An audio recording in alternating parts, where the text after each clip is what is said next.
আসসালামু আলাইকুম। দাখিল অষ্টম শ্রেণী আকাইদ ও ফিকহ অর্ধবার্ষিক পরীক্ষা ২০২৬। প্রিয় অষ্টম শ্রেণীর শিক্ষার্থী, তোমাদের জন্য এই প্রশ্নটি খুবই গুরুত্বপূর্ণ। চলো আমরা প্রশ্নটি একেবারে এমসিকিউ থেকে শুরু করে সকল প্রশ্ন আজকে ইনশাল্লাহ এখানে দেখব কিভাবে এই সাজেশনটি তৈরি করা হয়েছে। আজকের এই ভিডিওটি সম্পূর্ণ মুখস্থ করতে পারলে অবশ্যই ভালো নাম্বার তুলতে পারবে। চলো দেখি। ১ নম্বরে বলতেছে, কিসের বিশুদ্ধতা ছাড়া আমল মূল্যহীন হয়ে যায়? উত্তর হলো দেখো ক নাম্বার ঈমান। তারপর দেখো ২ নাম্বার, আল্লাহর নিকট একমাত্র গ্রহণযোগ্য দিন কোনটি? উত্তর হলো ক নাম্বার ইসলাম। তারপর ৩ নাম্বার, ইলাহ শব্দের অর্থ কি? উত্তর হলো উপাস্য। ৪ নাম্বার দেখো, আল হাইয়্যু শব্দের অর্থ কি? উত্তর হলো চিরঞ্জীব। ৫ নাম্বার, শিরক শব্দের অর্থ কি? উত্তর হলো অংশীদার সাব্যস্ত করা। ৬ নাম্বারটি দেখো, ইসলামী জীবন ব্যবস্থার বিধি-বিধানের সুবিভক্ত শাস্ত্রের নাম কি? উত্তর হইল ফিকাহ। ৭ নম্বর দেখো, ইমাম মালিক রাদিয়াল্লাহু কত হিজরিতে জন্মগ্রহণ করেন? উত্তর হইল ৯৩। তারপরে গোসলের ফরজ কয়টি? উত্তর হলো ৩টি।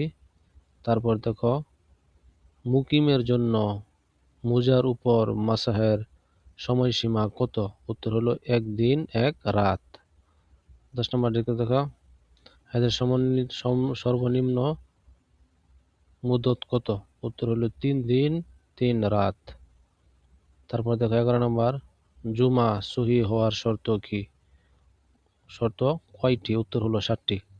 তারপর দেখো ১২ নম্বর, আল জুমাত শব্দের অর্থ কি? উত্তর হইল একত্রিত হওয়া। ১৩ নম্বর, জুমার সালাত আদায় করা কি? উত্তর হইল ফরজ। ১৪ নম্বর, একদিন অবস্থানের নিয়ত করলে মুসাফির বলে বিবেচিত হবে, অর্থাৎ কত দিনের নিয়ত করলে মুসাফির হবে? উত্তর হলো ১৫ দিনের কম। তারপরে দেখো ১৫ নম্বর প্রশ্ন, সুহুর সিজদা কখন আদায় করতে হয়? উত্তর হইল বড় শেষ বৈঠকের তাশাহুদ পড়ার পর। তারপরে বলতেছে, কানা খুলুকুল ফুরকান কে বলেছিলেন? উত্তর হলো আয়েশা রাদিয়াল্লাহু। তারপরে দেখো ১৭ নম্বর, আখলাক শব্দের অর্থ কি? চরিত্র। ১৮, তাকওয়া অর্থ কি? উত্তর হলো ক্ষুধাভীত। তারপরে ১৯ নম্বর দেখো, আত-তাওহীদ অর্থ কি? একত্ববাদ। ২০ নম্বর দেখো, তারকাল মাসিয়াত অর্থ কি? পাপ বর্জন করা। ২১ নম্বর, আহলে বাইত বলতে কাদেরকে বোঝায়? উত্তর হইল নবী পরিবার। ২২ নম্বর দেখো, আল ফুরকান অর্থ কি? পার্থক্যকারী। ২৩ নম্বর, শাফাত অর্থ কি? সুপারিশ। ২৪, রমজানের ২৯ তারিখ চাঁদ তালাশ করার হুকুম কি? সুন্নত। ২৫ নম্বর দেখো, জাকাতের খাত কয়টি? উত্তর হলো ৮টি। এবার দেখো গুরুত্বপূর্ণ প্রশ্নগুলি খ বিভাগ থেকে আকাইদের গুরুত্বপূর্ণ, এখানে 5টি প্রশ্ন দিয়েছি। ১ নম্বরে সহিহ আকীদার প্রয়োজনীয়তা বর্ণনা করো, খুবই গুরুত্বপূর্ণ প্রশ্ন কিন্তু। ২ নম্বরে দেখো, আল্লাহর সত্তাগত গুণাবলী সিফাতে জারিয়া কয়টি ও কি কি? ৩ নম্বর প্রশ্নটি দেখো,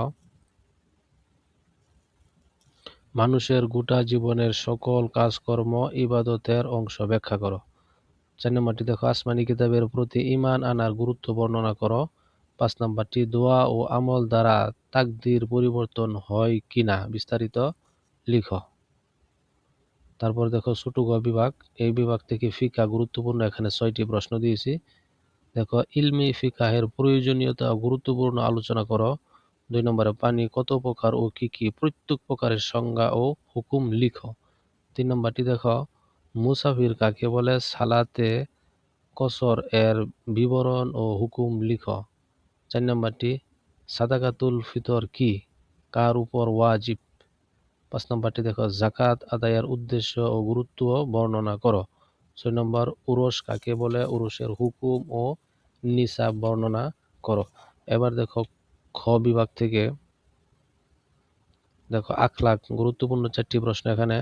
আখলাক বলতে কি বোঝায়? রাসূল সাল্লাল্লাহু আলাইহি সাল্লামের আখলাক বর্ণনা করো। ২ নম্বর প্রশ্নটি হলো দেখো, শুকুরের সামাজিক গুরুত্ব ও শুকরগুজর বান্দার মর্যাদা বর্ণনা করো। তারপর ৩ নম্বরটি দেখো, হালাল উপার্জনের গুরুত্ব বর্ণনা করো। ৪ নম্বরটি, আল্লাহর জিকিরের গুরুত্ব ও পদ্ধতি বর্ণনা করো। ইনশাল্লাহ এই প্রশ্নগুলি শিখে ফেলো, কমন পড়বে আশা করি ইনশাল্লাহ। পরবর্তী ভিডিও পেতে চ্যানেলটি সাবস্ক্রাইব করে রাখো, ভালোভাবে পরীক্ষা দাও। ধন্যবাদ।